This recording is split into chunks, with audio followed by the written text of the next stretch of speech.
Hello friends, and welcome to this video on what it means to take refuge in the three jewels, Buddha, Dharma, and Sangha.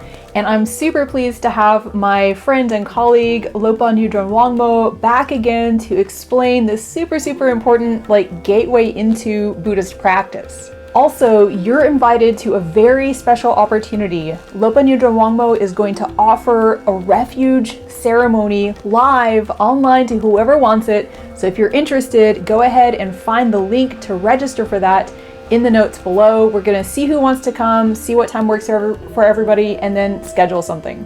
You can also find some book recommendations in the show notes and a longer video that Lopan Yudron Wangmo did on refuge on her channel, as well as links to her other works like books and her foundation. This, by the way, is part one of 3 teachings on refuge, what changes when you take refuge, and how to prepare to take refuge, so please stay tuned for the other 2. Finally, I just want to make it clear that you don't have to take refuge in Buddha, Dharma, and Sangha in order to benefit from the practices of Buddhism, like meditation, reflecting on impermanence, etc. But this is the traditional way to kind of enter the gate into Dharma practice.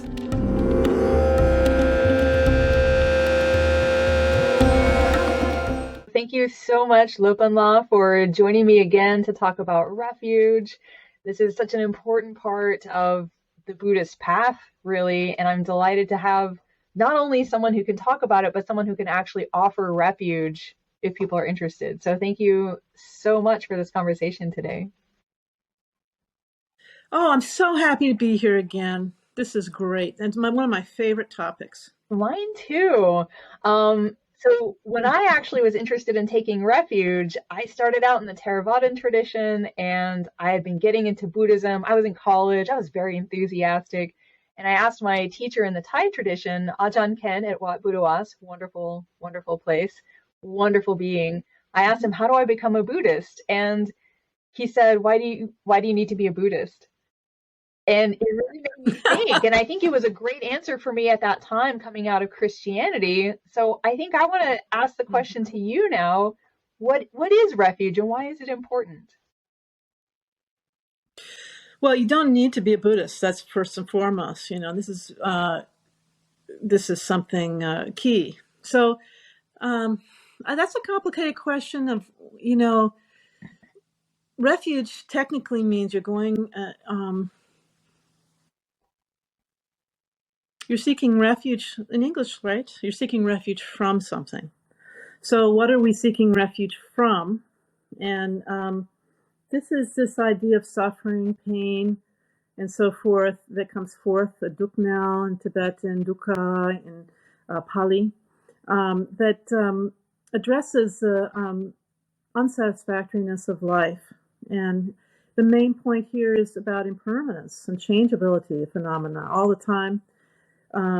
You're doing what you think you need to do to be happy. You're trying to avoid being unhappy, and yet you can't escape it. Things are changing all the time. So there's hurt. There's, at the very minimum, it's disappointing because there's no. Especially when you're young, you think, if I only got the right relationship, and I can picture myself in that cozy little house with that cozy little person. That's a woman's kind of vision, whatever. But maybe if you're really into sex, if I really could just have sex all the time, I'd be really happy. Or maybe you like cars. If I had that special car, I'd be satisfied. But the truth is, yes, you'll feel good the first time for a few minutes or days or even years. But ultimately, everything comes to an end. And so, and that sounds like kind of a bummer, but actually embracing this reality and facing up, getting out of denial.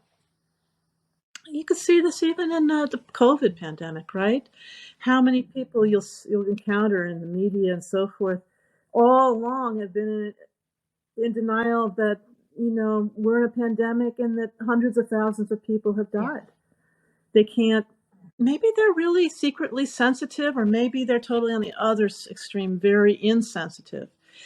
But there's this pushing away of the actual facts of the situation. And facing facts is not a gloomy thing. It's a realistic thing, and it really helps in life. And I was a insufferable idealist when I was young, and there's so much painful in that, having utopian ideas about the future, maybe because I was raised on Beatles music and Star Trek, the original series, where things were going to get better in the future and come to some beautiful place.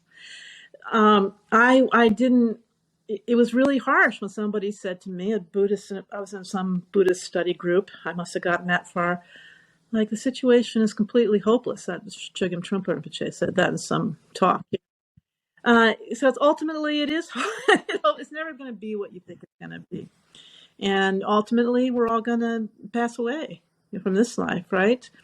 And it's weird, but embracing and facing that and finding what is transcendent, what is, I won't use the word eternal, they don't like that in Dharma, but what never dies? What is the wisdom? What is the compassion? And there is something. It's not a thing, it's subtle.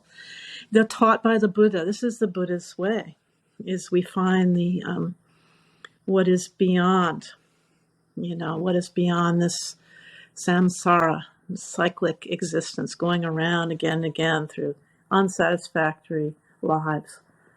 So refuge then addresses this. What's the best refuge? It's someone who tell you the truth. The Buddha spoke honestly about the nature of things and didn't pull any punches, so to speak. He was really frank with people, and that's such. So when you're a type of person who's tired of being lied to with fancy stories and fairy tales, it's really great to have the Buddha tell you the truth. And one translation of Dharma, his teachings, is simply truth. So the triple gems is what you're going to in for refuge, and that is the Buddha, the Buddha Dharma, the teachings of the Buddha, and then the Sangha, your friends, your companions along the path to awakening. So that's what we're going for, is awakening, tuning into what is beyond this changeability. And so that's why the right person, who feels, who may have a connection there. And sometimes, I want to say this, Claire, sometimes it's not an intellectual thing like that, a philosophical, this sounds kind of philosophical, and there's a kind of person that connects with that. But there's also the kind of person who always has a Buddha statue in their garden, and they just feel, when they see a picture of the Buddha, they feel relaxed. Something relaxes inside. They see a monk or a nun or a Llama and so forth. They feel an inherent connection there, and that comes from, in our point of view, kind of past life contact with these things. So Om Mani Padme Hum is the mantra of compassion, and some people would hear that it sounds like mumble, mumble, mumble, but somebody else who'd had encountered consciousness had been touched by that mantra that's in their childhood and the previous life, so forth. They hear Om Mani Padme Hum, and it's like, that's me. That's whatever that is, I want some. Or they see the Dalai Lama or the late Thich Nhat Hanh or Pema Chödrön. These are famous Buddhist teachers, And there's just like, it's so inspiring. You think, whatever it is they have, I want that. That's the kind of feeling. For those of us who are convert Buddhists, from Western cultures, or there's actually a lot of other religions in Asia, this is there's some kind of personal calling. That's another way. Art and it's deep stirring within. So, and then there's people who read a lot of books and they decide what philosophy is the most profound one in this world, and they come to Dharma from that. But a lot of people, I thought it was very profound. A friend of mine said, not too many people come to Dharma on a winning streak. And I thought, maybe, Dr. Claire, I don't know, maybe you came on a winning streak came into from a studies point of view and discovered it that way. I don't know, but I didn't. I had a lot of unhappiness, a depression and anxiety and so forth, and the answers were unsatisfactory. So Um, it's okay to be a troubled person and come to Dharma for that reason also. Refuge, finding refuge finally under the sheltering tree of the Buddha, Dharma, and the Sangha. I love that image, and the image of the tree is so important in Buddhism. What Buddha became Mm. enlightened under. I'm wondering, could you just kind of, you ended with that beautiful image of refuge. Could you explain what does like that sense of refuge actually mean in Buddhism? Because I feel like often people think of refuge and they think of like someone's going to protect me, but my experience with refuge has been much more profound than that. Why don't you say what experience was more profound than that for I you? think for me, as I like age as a Buddhist, so to speak, my understanding of refuge now, I think when I first took it, it was like, oh, this is a gate into something. And it was. But I Mm. think now I understand refuge as this profound confidence that no matter what happens in this lifetime, I will be okay. Not because I won't be, not because I won't die, not because I won't get COVID or something, but because I have something toward which I can orient my attention and my focus. And I just have this confidence that that's going to draw me through into a good next lifetime, too. I think that's really profound. There's a okayness, and when you see, usually people have met up or at least seen images on the internet of people that it can be kind of shocking coming from an environment, say for your family of origin, where people flip out over everything that happens. And then you see somebody who doesn't flip out. It's almost, or you counter a situation. I remember, for example, one time I was driving to the hospital with one of my Llamas, my teachers in the Tibetan system, and one of his close relatives was in the hospital. And it was very, very serious and scary. And I was all in my thoughts. Well, we're going to get there to the hospital, and what's going to happen? And we're like, we have to take blah blah blah blah blah. And I'm all squinched down, and all I could, and I could feel my Rinpoche in the seat next to me. And all of a sudden he said, "Wow, look at that!" And he was looking at birds, and I thought, this is not normal. It's not normal. So we have a chance under the guidance, and it's also the Buddha sort of represents our teachers in this life. There's all different kinds of levels. There's the inner Buddha, and then there's the outer Buddha as kind of the representative of Buddha in our lives. It's our teacher or teachers. And so that kind of thing that breaks through your habitual tendencies of how you function in the world. Mine was, anxiety and trying to manage situations and so forth.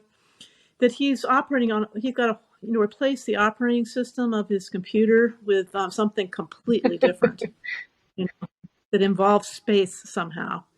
And so it was amazing. So little things like that you learn from being around people in real life. So I recommend that to people. You didn't ask, but I recommend beyond the internet contact, if you can, if you're not too remote, with real people. So what does it mean? So there's, yes, there's the outer, the Buddha can represent your teacher. The Buddha can represent then later on, particularly in Mahayana Buddhism, the teacher, and Tantric Buddhism.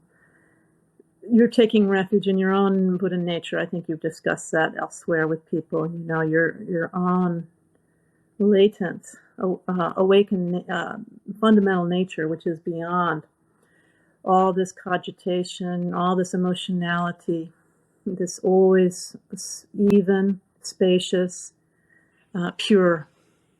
And that becomes as time goes on in particular, that you may visualize in front of you as you take refuge. And we tend to do that at least once a day in our tradition, Tibetan tradition.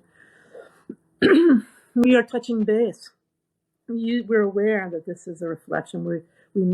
A Buddha figure in front, maybe a Tara, Shakyamuni Buddha, Guru Rinpoche, Amitabha Buddha, is representing our potential for awakening. So it gets more and more profound. That's another thing about Buddhism that's so beautiful, is that it never gets boring. You can go deeper and deeper and deeper. It's not just one thing all the time, So, but it's not for everyone. And I would like to, is it okay if I talk a little bit about what people are really committing to what is going to for refuge, and what does it entail? What kind of vow, I was thinking, because this is where the metal, you and I talked privately before, like people can think, oh, I like peace, I like kindness. And as all these things that we just spoke about, way beyond peace and kindness. Peace and kindness and morality are part of every religion, right? But these qualities we just discussed are different and a little shocking. So you have to decide, this is the way I'm going. I'm going to face the truth. And like that. So when you take refuge, there's actually, in the Tibetan tradition anyway, and I think in most Buddhist traditions, a ceremony. Kind of like a coming of age ceremony. And this may be done for a baby. If you're from a Buddhist culture with Buddhist parents, you may not even remember ever doing this, or maybe it's just assumed. But for us who are converts, so to speak, there's a ceremony, and you're making a commitment. Now, you may your mind may immediately go, if you've been involved with around Dharma activities, to, I'm making a commitment to certain rules. And you can make a commitment to certain rules if you want to. Sometimes those vows are given at the refuge ceremony, or sometimes in a different ceremony, depending on your tradition. You can take a vow against intoxicants, against lying, against killing. Well, again, you have to take a vow against killing. But anyway, there's a series of vows. There's like 5 lay vows, or Genyan vows, Pratimoksha in Sanskrit, that you can take. That's something you do intentionally. And in the Tibetan tradition I'm part of, their vows, they aren't precepts, meaning that they are flexible. If you take one of those vows, and you don't have to, you keep it or you break it, and when you break it, it's over. So it's a practice, keeping a vow. To really not steal, to not take what is not given, if you're going to do that throughout your life, means if there's a bar of soap, in the shower, and it's not yours, you would go ask before you would use that bar of soap. So that's a real intentional practice, and it's not required. But what is required right within the ceremony that's done in the Nyingma school, and I think all 4 schools of Tibetan Buddhism, probably similar to Mahayana schools, is you have to not intentionally kill anything. So this is by taking refuge, you're doing away with insecticide in your household, and you are doing away with mouse traps. So that's a big, big commitment. So you're blocking entrance to your house by the pests instead of like that. So intentionally, not intentionally harming. Of course, it's not there's other Dharmic religions where you are looking everywhere you walk for insects, and, like going way, way out of your way not to harm any sentient being. And that is, Dharma, Buddhism isn't generally like that. But it's basically watching the consciousness, the mind that would kill, the mind of harming, and deciding to go with another way in your mind. Now, of course, so that's at the level we're talking about, the gateway level of taking refuge. That's the way it is. So later on, if you become a Mahayanist, you take a Bodhisattva vow. There's some are overriding vows. So there's levels, kind of. This is your entry level. And a nice way to practice. So then also, you're taking all refuge in the Buddha, Dharma, and Sangha, and that means you're not no longer going to um, Shiva or Vishnu or Zeus or Jehovah or Artemis, and as for one thing, Buddha is not a god, and so that's sort of a break of your refuge anyway, because your gods are not viewed as enlightened. We want to enlighten teachers, and so it's a major decision for a Westerner to drop monotheism. And gods are sometimes used. We're not saying gods don't exist. Sometimes they're used, or they do exist. Either one. Some they be used for the support of your Dharma practice. Sometimes we'll use them in a protective functionality, bringing. And there's a whole pantheon of recognized gods and goddesses in the Tibetan world, in the Indian world, in the Chinese world, and but so this is where we're committing. This is the way we're going. We're choosing. We're not being a dabbler anymore. We're making a commitment. And then, so that's the second. The first is Buddha, and then we want to have. I just have a clarification question, or maybe it's not even necessary, but I just want to make sure that people understand what you're talking about is if you're a Christian and you believe in that God or in Jesus, Blessed Virgin Mary, etc., if you go for refuge, you are no longer looking to Jesus, for instance, Right. to be your savior. Right. Yeah. I know it's hard to know because we're merging East and West exactly. It's not that you wouldn't respect Jesus, and maybe you could call upon Jesus to find your keys. But see him as a bodhisattva. I know a lot of Christians kind of have an image of God that's more like, there's not actually like an exact figure there. Like, well, this gets into wrong views, So, this is a really painful term to hear. When I first heard, I thought I'm getting into a cult here. But and I wasn't getting into a cult. Dharma is not a cult. So, but the thing is, that's the next thing, that you're following the Buddha way. And the Buddha way, there is no universal benevolent force in the universe. So we have individual karma and individual mind streams. So a lot of people merge Hinduism and Buddhism in their minds. And I'm not telling anybody else what to do. I'm just saying, and from the traditional Buddhist way that I was taught, you're saying, I want to learn the Buddha way, and I want to follow that way of viewing my life and phenomena around me, things around me. So saying people have misconceptions that, for example, Dharmakaya is a universal, like the Akashic record in New Age philosophy, like a universal energy field that we're all part of, and we're all connected by our actions and our by cause and effect, and we're all connected to each other in that way. But it's not like at the end of our life, all rivers are flowing into one big ocean, and we'll all be unified into one big Brahmic Godhead or Mother Goddess. Nothing like that in Dharma. It's different.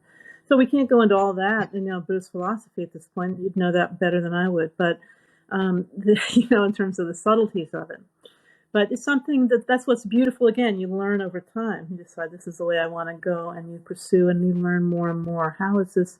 We try to think, well, I assume things are like this, but that's based on my background in a different culture, a different way. And is this really the way it is in Dharma? I had a lot of assumptions that I carried over from New Age things when I came into Dharma. And I've had to examine those over time. Surprising people, I was really surprised. So that's it. And also, you want to embrace Buddhist viewpoints, and then you want to stop relying on negative friends, people who have really, for example, they intentionally harm living beings and so forth, and have hate. And, hate is out. It's not gonna fly. So you may have to step back from some relationships in your life. We're in not in a Buddhist culture, so I'm not saying you have to give up all your marriage and all your friends and this kind of thing because they aren't Buddhist. Not like that. But you don't want somebody intensely negative in your life anyway, right?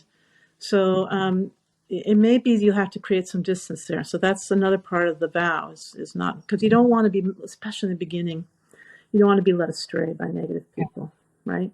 And then, another thing is, and this may sound trivial, but it's not really, is images of the Buddha, art, and then Buddhist texts and so forth. You treat them with respect from here on out. And respect for us means you don't put them on the floor because you might step on them. It's dirty on the floor. You keep your books in a safe, higher location, and your images of the Buddha, you just be careful, take care with them, do what you can to treat them respectfully. And it's a little hard because we're flooded. If you start being a Buddhist, you'll see all these magazines come in.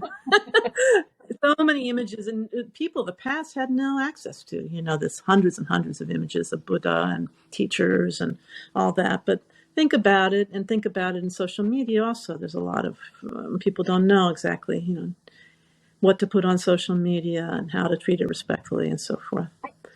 So that's basically it. This is actually a really helpful piece of it for me. The thing about treating images with respect, treating robes with respect and things like that. I feel like in our culture, I grew up Christian. People put the Bible on the ground, or they sit on the Bible, or, rest their feet on the Bible. And, it's just, really, yeah. After I became Buddhist, I was like, I'm going to pick that Bible up for you. I wouldn't put the Bible on the ground. I wouldn't put the Bible on the ground or the Upanishads. Yeah, exactly. It's just crazy to me. I think there's like a language of respect that I found in Asian cultures that I hadn't really seen here, of how you treat something sacred. And I just want to give a shout out for everything you just mentioned, that I found it really helpful to actually do that as a way of cultivating, you could say mindfulness, but really like mindfulness in a traditional sense of like remembering, the value of these things. Well, I had an experience like that again with one of my teachers. Was in my apartment one time, and I had on one of these cords are called protection cord. Llamas give them to you as a little blessing. On the end of it was a picture of one of my llamas, right? And I slept in the basement. And I put my llama and his wife in my room. And when they left, I found my little thing that I'd had sitting on a table, like normal jewelry, hung up on a hook on the wall. The image of a teacher or whatever, like a place of respect, not clunked in with costume jewelry. I'm not saying, it's up to the individual. It's not like, the thing is there's no God looking at you. It's not a theistic religion, so there's nobody examining and looking in your drawers to see, it's whatever. It's really what's meaningful to you. But if you're in a Dharma center, you don't want to put your book on the floor, for sure. If you find, if for you, the floor is the most exalted and beautiful place in your house, maybe you can put your book on the floor. But the point is respect, Yeah, thank you.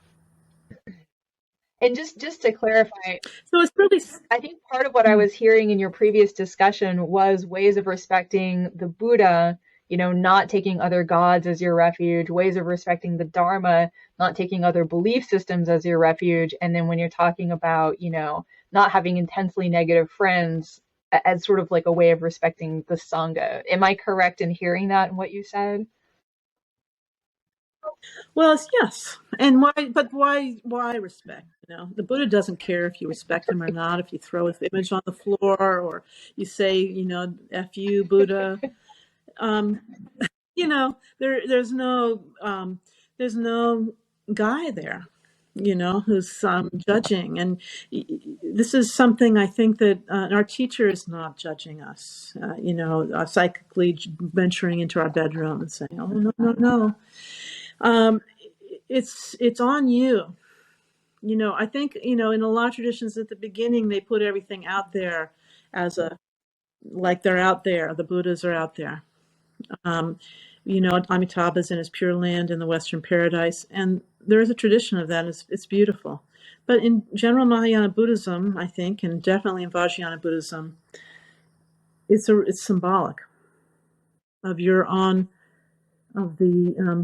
each sentient being has as their fundamental nature this infinite, compassionate wisdom, always even, and always present. It never goes to the hospital. It's there with you at the hospital, but it doesn't have anything to repair. It can't be cut. It can't be harmed. It's like space in that way. And so, isn't that wonderful? So we use through symbols, and this feeling of respect and even devotion. It opens up this presence in our heart. It opens up these latent qualities that are hidden right now. And it doesn't matter. You can be bad. I want to tell you, you could be a bad person up till now. You could have killed people. It doesn't matter. You still have Buddha nature. Don't worry. Don't think you're not good enough to be a Buddhist. It just, from that day forward, you make a vow. I'm not going to harm any sentient beings. And then you can build on that later when you're ready. I want to help sentient beings. I care about all sentient beings equally. The vastest spaces, billions and billions of sentient beings. I care about all of them. I'm going to help all of them. That kind of bodhisattva intention. But we start with this basic, like, this is what I'm doing with this life. I'm going to take refuge. This is the path I'm choosing. And it means, for me, it meant focusing, because I had ADD pretty bad, as I still do, but it's better. And so there was a tendency, me, myself, and my family members, I would say, not all of them, some of them, to want to do everything, all the world. My mom, I'm not really criticizing, it sounds like I am, but she was really liked theosophical literature. It was like spiritual approaches that blend from many, many different religions and hidden spiritual traditions into one and try to find the truths central to all of them. There's nothing, that's beautiful. There's nothing wrong with that. So, but I wanted to go deeper. I wanted to awakening, enlightenment. That sounds, whatever that is, man. And whatever he's got, I want it. I want to see what I can do. And it was kind of like, some people do drugs that way. They want to know, what is LSD like, will I find some great other dimension that whatever, they call it. But I wanted to find an intact spiritual tradition with real masters alive now, and go deeper, deeper, deeper, for as long as I can. And I'm so far from the end of that. Whatever there is, I don't think there is no end to that, but if there is, I'm sure not there. Yeah. You're not alone. I think so. Yeah. I find there's just so many like beautiful things in what you're saying. I just want to piggyback on what you said, that that ultimately the Buddha, Dharma, and Sangha that we're taking refuge in are kind of reflections of what's already within ourselves. I think sometimes, like, I know from my mom, when I became a Buddhist and I would like bow down to things, that really freaked her out. And but when I explained to her that what you're bowing down to isn't like a statue, it's a reflection of our own true nature, because we forget. She felt a lot better about that. So I kind of just want to underscore what you were saying, and just add my own 2 cents that, I think it's for me, coming from a Christian background, I took refuge as though I was, accepting Jesus as my Lord and Savior. And I think they're actually pretty different. Well, I guess it depends on how you take Jesus as your Lord and Savior. But, for me, taking refuge was like a commitment to the sacred within myself and the sacred within everybody, as opposed to, you've said this a couple of times, but I just want to underscore it. I'm trying to get on Buddha's good side, or I'm trying to do the right thing so, I don't get sent to a bad next life or something. It's a very different orientation.